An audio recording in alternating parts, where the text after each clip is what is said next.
사망을 이기시고 부활하신 주님이 빛으로 이 땅에 오셨습니다. 추운 겨울이 지나고 햇빛이 따스한 곳에 비춰지면 양지 바른 곳에 새싹이 올라오듯이 생명의 빛이 임한 곳에 사랑이 싹트게 되는데, 그 주님의 사랑이 여기 모인 여러분에게 함께 하시기를 축복합니다. 우리 옆에 있는 분들에게 인사합시다. 사랑이 충만하세요. 한 번 더 기쁨이 충만하세요. 또 한 번 더 은혜가 충만하세요. 좀 관심 가져주세요. 우리 청년들이 지난번에 만남을 가지자 그래서 만났더니 청년들의 제1 요구사항, 관심 좀 가져주세요. 그런 생각을 해봤어요. 이 세상에 소외계층들이 있다라는 얘기를 해요. 카드빚에 시달리고 생계가 곤란한 사람, 파지를 줍는 어른들 가운데는 하루 종일 주어도 500원어치밖에 못 주어서 라면으로 끼니를 때워야 되는 그런 어른도 있다 그래요. 심지어 자살하는 사람들이 늘어나고 있다 그래요. 최근 인천의 한 주부가 수년 동안 찌든 생활고를 이기지 못하고 세 자녀들과 함께 동반 자살을 했어요. 연이어서 서민들이 자살하는 이야기가 신문지상에 오르내렸죠. 빚독촉에 시달리고 아이가 아파도 병원에도 못 갈 만큼 생활고에 시달리는 심정 이해는 가지만, 이런 극한 행동과 자식을 소유물로 간주하고 동반 자살하는 것은 그저 안타까울 뿐입니다. 우리 주변에는 사회로부터 무관심 속에 기초적인 생활도 하기 어려울 정도로 생활고에 하루하루를 고통 속에 살아가는 이들이 있다는 거예요. 소년, 소녀 가장들, 독거노인들, 고아들, 생활고에 고통받는 영세민들, 우리가 관심을 가지고 돌아보아야 할 사람들임에 틀림이 없습니다. 사람들이 점점 나 중심의 삶으로 바뀌어져 가면서 이웃을 도와주고 살펴주던 것이 우리의 미덕, 전통이었던 것 다 잊어버리는 시대가 되었습니다. 저는 한 주간 동안 우리 하나님은 이런 세상을 어떤 눈으로 바라다보고 계실까 묵상하는 시간을 가졌습니다. 그리고 생각했습니다. 오늘날 사회에서 가장 소외된 사람은 누구일까? 공동체 안에서 그들의 무리속 가운데서 기피되고 따돌림을 당하는 사람일까? 그럴 수 있어요. 그러나 소외계층은 사람들이 많이 모이는 공동체일수록 더 두드러지게 나타난다고 이야기합니다. 그래서 시골보다 도시에 소외계층이 생겨나고 인간성을 상실한 사람들, 배척받는 일들이 생겨나온다고 합니다. 문명이 발달하고 사회 조직이 거대화되면서 정보화가 된 사회일수록 오히려 인간의 본질을 망각하고 인간에 대해서 부정적인 작용을 하고 있다고 합니다. 오늘 우리가 읽은 본문도 바로 그런 동네였습니다. 여리고. 이곳은 사회 문명이 매우 발달된 곳이에요. 팔레스타인 지역의 최고의 성읍이라고 여겨졌던 곳이에요. 여기에 종려나무가 많아서 종려의 성읍이라고도 불려지는데요.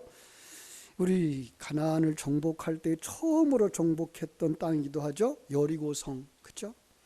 예루살렘에서 한 25km 정도 떨어진 이런 곳. 그런데 거기에는 정치와 경제적 가치 때문에 주전 7,000년 전에 이미 여러 성읍이 세워졌었어요. 오늘 본문 바로 앞에 18장 35절에도 가보면 이 여리고 성의 이야기가 나오는데, 그 여리고 성에 구걸하는 소경의 이야기가 나와요. 그렇게 잘 사는 사람들이 사는데 거기 거지가 있어요. 오늘 이야기도 그와 비슷한 이야기예요. 예수님이 여리고에 입성하실 때에 만난 인물이거든요. 누구죠? 삭개오예요. 2절 말씀에 보니까 삭개오라 이름하는 자가 있었어요. 그런데 그 이름이 세리장이에요. 당시 유대 사회에서 가장 소외당하고 경멸당하던 대상이 바로 이 세리들이었어요. 그들은 유대인들이지만 자기들은 그런 얘기를 했어요. 하나님의 구원과 저들은 관계가 없을 거야. 그 배척을 당하는 사람들이었어요. 초대교회 기록에 의하면 이 삭개오는 어릴 때에 부모를 잃고 고아를 자랐다 그래요. 거기다가 소아마비를 앓아서 다리를 절로 꼬렸다 그래요. 때문에 냉대와 멸시, 배고픔과 서러움 속에서 자랐을 거라는 거예요. 저는 그의 기록을 근거로 해서 이렇게 묵상해 보았어요. 그는 믿고 의지할 것이라고는 세상에 어디에도 없었을 거다. 그래서 오직 돈이 있어야만 살 수 있다는 생각으로 돈을 벌려고 애를 썼을 거다. 그러나 쉽지는 않았을 거다. 왜요? 잘생기지 못했어요. 키도 작죠. 다리는 쩔름거리죠. 누가 그를 환영하겠어요? 그런데 어느 날 그 사람에게 일거리를 주겠다고 찾아온 사람이 있었어요. 그 땅을 다스리는 총독 빌라도요. 정중하게 이야기합니다. 여리고의 제사장이 되어 주십시오.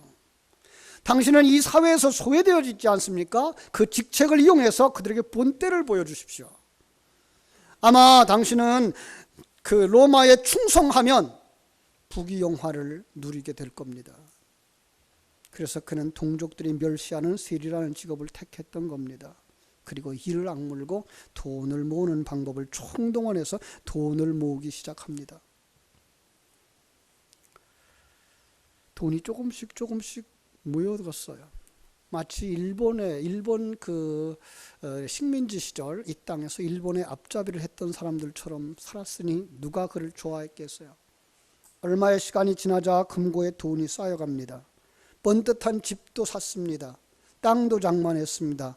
좋은 옷 사서 입고 좋은 차 타고 다니게 됐습니다.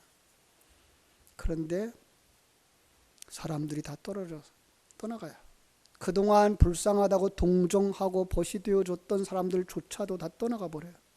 아니 주변 사람들은 그와 눈도 마주치지 않아요. 같이 밥을 먹기는 전혀 말을 붙이지도 않아요. 아니 말을 붙여도 대꾸도 하지 않아요. 지위도 생겼고 돈도 생겼고 그런데 이웃을 잃어버린 그 아픔이 점점 커져갑니다. 뼛속 깊이 찾아드는 마음의 공허함. 그는 그 고통과 외로움을 견딜 수가 없었어요. 그는 외로움에 몸부림쳤어요. 처음에는 그랬죠. 그래 보라지. 자기들만 손해지. 내가 어떻게 하나 봐라. 복수의 칼을 갈았죠.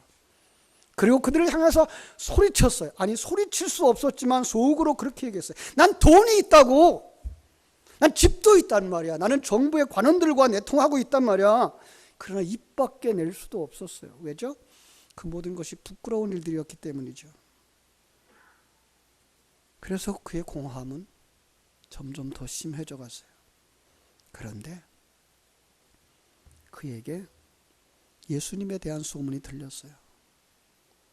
죽은 자 살려주셨대. 세리 창녀 냉대하지 않고 함께 식사하며 어울린대. 이 소식을 들은 삭개오는 소원이 하나 생겼습니다. 나도 예수님을 만났으면 내 돈을 가지고 멋있게 식사를 한번 대접해주고 싶은데, 그리고 그에게 인정받고 싶은데, 엉뚱한 생각이지만 그의 마음은 들떴고 흥분하기 시작했습니다. 그런데 때마침 예수님이 여리고로 들어오신다는 소식이 들렸어요. 그는 한 걸음에 예수님께로 달려갑니다. 그런데 거기에 사람들이 많은 거예요. 어떤 사람들이죠? 나를 냉대하던 사람들, 나를 버러지 취급하는 사람들, 나를 도둑놈 취급하는 사람들. 그들에게 접근할 용기가 나지 않아. 아니 그들처럼 뻔뻔하게 그 속에 서 있을 수가 없어. 머리를 짜냅니다. 어떻게 하면 저들을 만나지 않고도 예수님을 볼 수가 있을까? 그래서 예수님이 지나가는 그 길을 그려봅니다. 그래, 큰 길로 오시겠지. 큰 길로 오다 우리 동네에 오시려면 작은 길로 들어오시겠지. 작은 길로 조금 들어오면 조그만 언덕이 있을 거야. 그치? 거긴 부동산도 있고 한의원도 있어. 그 골목으로 한 200m쯤 들어가면 거기 한 60년 묵은 고목나무가 있어. 아, 그 고목나무 꼭대기에 올라가야 되겠구나. 그게 뭐예요? 돌무화과 나무. 어디죠? 여러분이 앉아있는 자리. 우리는 무화과로 치마를 해서 입고 수치를 가렸다고 생각하는 아담과 하와. 무화과 나무 위에 올라가서 자기를 숨기고 예수님을 바라만 본다고 하는 삭개오는 안순이 아닙니까? 하나님이 먹지 말라고, 선악과 따먹지 말라고, 그런데 그거 따먹고 스스로 주인 되어지고 스스로 왕 되어지고 스스로 재판관이 되어져 버린 아담과 하와. 참 부모를 잃어버렸어요. 참 부모를 참 부모로 인정하지 않아요. 하나님을 잃어버린 삭개오. 머리가 요구하는 대로 움직이지 못하는 소아마비 환자. 돈만 있으면 된다고 생각했고, 명예만 있으면 된다고 생각했고, 직분만 있으면 생각했고, 그런 것만 있으면 인정받을 수 있다고 생각을 했던 삭개오. 그러나 하나님 앞에서 부끄러워서, 아니 불꽃 앞에서, 태양빛 앞에서 자기의 어둠이 드러나는 것이 수치스러워서 하나님 앞에 감히 나서지 못하고 있는 삭개오. 고백하지도 못하는 삭개오. 어린 시절 나를 그렇게 구백했던 이들을 용서하지도 못하고, 나를 괴롭히던 그들을 아직까지도 용서하지 못하고, 과거 속에 그 사람들 다 용서하지 못하고, 그들의 것을 착취하느라고 정당한 세금 외에 덧붙여서 빼앗아 먹은 것 미안하다고 용서하라고 손을 내밀지도 못하는 삭개오.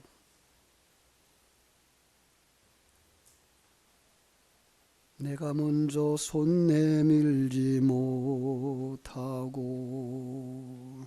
내가 먼저 용서하지 못하고, 내가 먼저 웃음 주지 못하고 이렇게 머뭇거리고 있네. 그가 먼저 손 내밀기 원했고, 그가 먼저 용서하길 원했고, 그가 먼저 웃음 주길 원했네. 나는 어찌 된 사람인가. 간교한 나의 입술이요, 옹졸한 나의 마음이요, 왜 나의 입은 사랑을 말하면서, 왜 나의 마음은 화해를 말하면서, 왜 내가 먼저 져줄 수 없는가, 왜 내가 먼저 손해볼 수 없는가.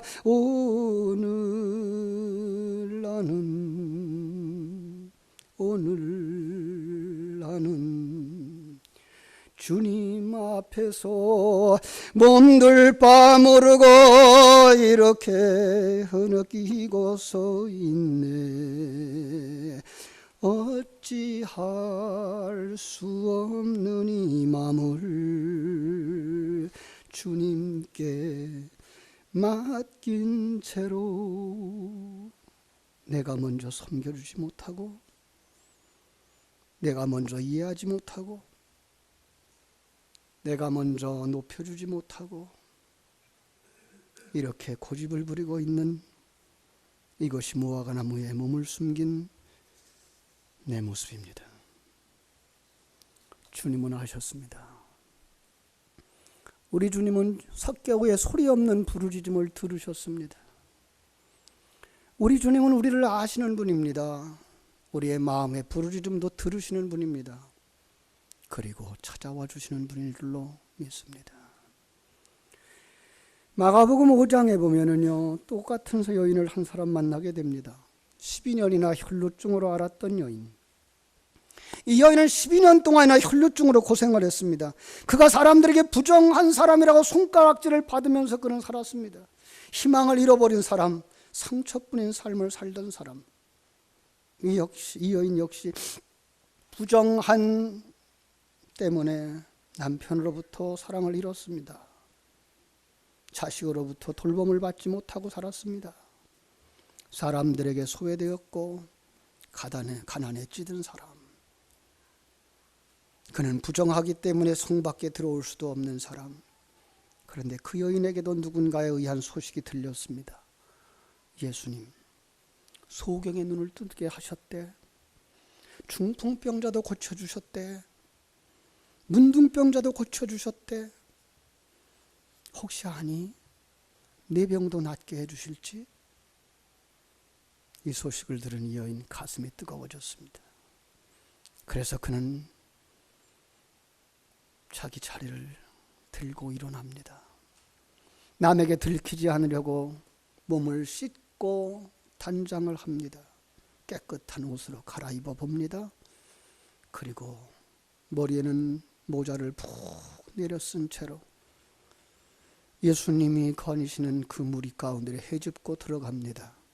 이런 장애물도 있고 저런 장애물도 있습니다. 그러나 주님 만나야 되겠다라고 하는 그 간절함 때문에 주님 앞에, 주님 뒤에 겨우 다다랐습니다.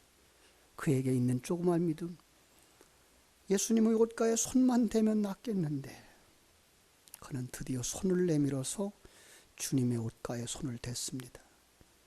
그때 예수님이 뒤를 돌아다 보시면서 이렇게 말씀하십니다. 누가 내 옷에 손을 댔니? 제자들이 예수님께 대답합니다. 아이고 선생님, 이렇게 사람이 많아서 밀고 당기고 하는데 누가 손을 댔냐고 물으시면 어떻게 합니까? 그러나 예수님은 아셨습니다. 예수님은 들으셨습니다. 예수님은 느끼셨습니다. 그리고 더 분명하게 축복해 주시려고 이렇게 말씀하시는 겁니다. 이 여인 예수님 앞에 숨길 수 없다는 사실을 알고, 그리고 자기 안에 일어난 놀라운 변화를 알고 무릎으로 기어 나와 주님 앞에 머리를 숙여서 아뢰입니다. 예수님, 제가 그랬습니다. 예수님은 책망하시는 것이 아니라 큰 소리로 선언합니다. 딸아, 내 믿음이 너를 구원하였으니 평안히 가라. 내 병에서 놓여 건강할지어다. 사랑하는 여러분, 오늘 삭개오처럼 혈루증 여인처럼 주님을 만나고 싶어서 올라오신 여러분의 믿음을 주님께서 받아주시기를 주님의 이름으로 축원합니다.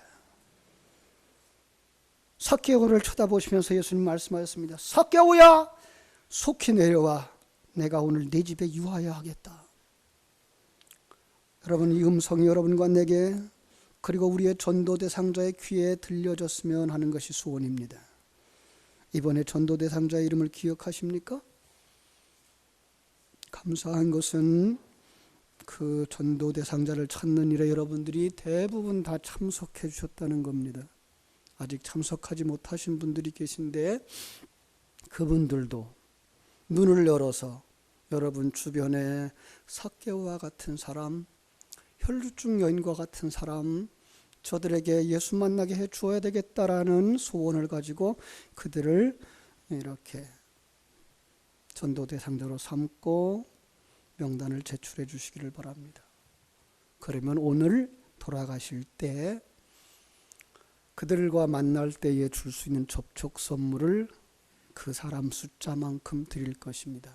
그래서 여러분들은 오늘 식사하시고 돌아가셔서 그들을 만나고, 나 너를 위해서 기도하고 있어. 너는 어떤 그 염려가 있니? 어떤 문제가 있니? 내가 너를 위해 기도해 줄게 라고 기도 제목을 받아가지고 오시면 됩니다. 아마 지금 등록된 숫자가 한 100여 명이 넘는 것 같아요. 감사하고요. 저희들은 5월 13일 날 200명을 초청해보자 라고 했으니까 아직 이제 한 100명 정도 더 들으면 돼요. 아마 이 동네에 불신자들이 다 모여도 될 거예요. 우리는 우리의 힘으로 할 수 있는 것은 아무것도 없습니다. 우리는 그저 주님의 심부름꾼이 될 것입니다. 여러분, 내가 전도했어 그러면 그것은 하나님의 기억된 바 아닙니다. 나는 아무것도 한 것이 없어요. 나는 그저 주님이 가라 그래서 갔고 말을 하라 그래서 했고, 그런데 그 사람이 일어나더라고요. 예, 그 사람이 교회에 나오더라고요. 그 사람이 예수 믿더라고요. 그리고 세례 받았어요. 그래서 세례 받는 사람의 숫자가 늘어나야 돼요. 감사한 건 금년에 우리 교회에 세례 받는 사람이 지난주에 3사람, 그리고 병상에서 세례 받으신 분이 2사람. 금년 가을엔 더 많아지기를 바라고, 내년 부활절엔 금년에 우리가 전도한 사람들이 다 세례를 받는 역사가 일어나기를 간절히 소원합니다. 그래서 삭개오를 불렀던 예수님의 그 음성처럼 여러분들이 그들을 가슴에 품고 그들의 이름을 부르면서 기도했으면 좋겠습니다. 한번 따라 해볼까요? 상대방의 여러분 이름을 기억하시죠? 그 이름을 부르면서 속히 내려와 예수님 오늘 내 집에 유하시려 하신다. 이렇게 말해보겠습니다. 제가 한번 따라 할까요? 성민아, 여러분 전도대상자 이름 불러보세요. 시작. 성민아, 속히 내려와. 예수님이 오늘 네 집에 오실 거야. 꼭 전해주시기 바랍니다. 그리고 그들의 이름을 부르면서 기도하시기 바랍니다. 그들이 이 소리를 들을 때 내려올 수 있습니다. 그런데요, 우리 주님은 그들이 예수님을 만나기 위해서 나무 위에 올라가기 전에 다 알았어요. 그래서 이름을 부르잖아요. 삭개오야 라고 부르시는 거예요. 그가 돌나무 위에 올라갈 것도 아셨어요. 그뿐만 아니라 주님이 제자들과 함께 들어가서 여리고에 들어가서 머물고자 하시는 그 집도 아셨어요. 삭개오의 입장에서 보면 너무나 갑작스럽고 놀라운 사건일 수 있어요. 이게 우리의 모습이에요. 그런데 하나님은 이미 계획하신 일이었고, 하나님이 계획한 건 어떻게 하신다고요? 반드시 실행된다고요. 그래서 주님의 명령에 삭개오는 급히 내려와 순종하며 즐거운 마음으로 주님을 영접합니다. 사랑하는 여러분, 아직도 예수님을 영접하지 못하신 분이 계십니까? 두려운 마음으로 묻습니다. 이건 교회에 들어와 앉아있는 것을 말하는 것이 아닙니다. 어떤 직분을 가지고 봉사하고 있느냐 아니냐를 묻는 것 아닙니다. 정말 예수 생명이 여러분 속에 있어서 내가 주인이 아니라 그분이 주인인 것이 고백되어지느냐라는 거 묻는 것입니다. 모든 사건을 보면서 합력하여 선을 이루시는 하나님의 일하심을 보고 거기서 감사하고 기대하는 믿음이 있느냐고 묻는 것입니다. 마태복음 7장에서 주님께서 서로 옥신각신하는 제자들 앞에 그랬어요. 예수 그리스도를 믿는 그 믿음이 아니면 절대로 천국에 갈 수 없다고. 뭐라 그런다고요? 내가 주의 이름으로 선지자 노릇했는데요. 요즘 말로 바꿔 말할까요? 내가 주의 이름으로 목사 노릇했는데요. 내가 땅을 팔아서 교회를 지었는데요. 내가 선교사에 후원을 하려고 내 살림을 다 팔아드렸는데요. 그런데 불구하고 네 속에 예수 생명이 없으면 뭐 한다고요? 예수님이 뭐라 그래요? 나는 네가 누군지 몰라. 거듭나지 못한 겁니다. 여러분, 우린 다시 한번 점검해야 됩니다. 예수님이 내 인생의 주인이신가? 예수님의 뜻대로 사는 하나님의 사람인가? 그리고 나는 천국에 대한 소망이 있어서 천국에 갈 수 있다고 하는 확신이 있어서 내 곁에 있는 천국에 가지 못할 사람들을 보면 안타까워서 저 어떡하나? 지난 주일 평상에 누워있는 시아버지, 시어머니를 세례받게 하고 싶어서 초청하고 세례를 베풀도록 도우시는 한 성도의 모습을 보면서 그래, 그렇지, 이거지.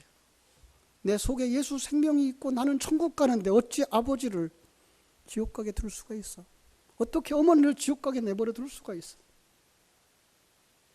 복음을 전하고 예수를 영접하고 그리고 세례를 받게 하는 바로 그런 역사가 우리 교회 안에서 일어나야 됩니다. 삭개오는 자신을 향한 하나님의 특별한 계획 앞에서 온 마음을 열고 주님을 영접합니다. 그러자 삭개오 속에서 변화가 일어납니다. 삭개오가 서서 주님께 말합니다. 주여 보시옵소서. 내 소유의 절반을 가난한 자들에게 주겠사오며 만일 누구의 것을 빼앗은 일이 있으면 네 갑절이나 갚겠나이다. 여러분, 그에게 있어서 돈은 어떤 겁니까? 생명보다 더 소중한 것이었어요. 돈이 전부였어요. 그런데 이제 그는 돈이 전부가 아니라는 사실을 알았어요. 명예가 전부가 아니라는 것을 알았어요. 하나님이 얼마나 소중한 분인지 알게 되어졌고 천국이 전부라는 사실을 알게 되어졌어요. 그래서 목숨 걸고 모았던 그 재산, 이것만 있으면 될 것이라고 생각했던 그 어떤 것, 이제는 빚을 갚는데 아낌없이 털어내고 있는 거예요. 우리 가운데 아직 빚을 갚지 못한 분들이 있습니까? 하루속히 빚을 갚게 되기를 바랍니다. 갚으셔야죠. 빚 졌으면 갚아야 됩니다. 그건 당연한 겁니다. 그런데 바울은 그의 생에서 이런 말을 했습니다. 나는 복음의 빚진 자라. 여러분과 나도 복음의 빚진 자들입니다. 누군가에 의해서 여러분이 예수를 만났기 때문에 오늘 누군가에게 이 복음을 주지 않으면 안 되는 복음의 빚진 자입니다. 이번 터치전도 대회가 이 빚을 갚는 기회가 되어지기를 주님의 이름으로 축복합니다. 우리 주님이 그에게 선포합니다. 오늘 구원이 이 집에 이르렀으니 이 사람도 아브라함의 자손임이로다. 인자가 온 것은 잃어버린 자를 찾아 구원하려 함이니라. 아멘. 기도하겠습니다. 하나님 아버지, 우리가 살아있다고 해도 주님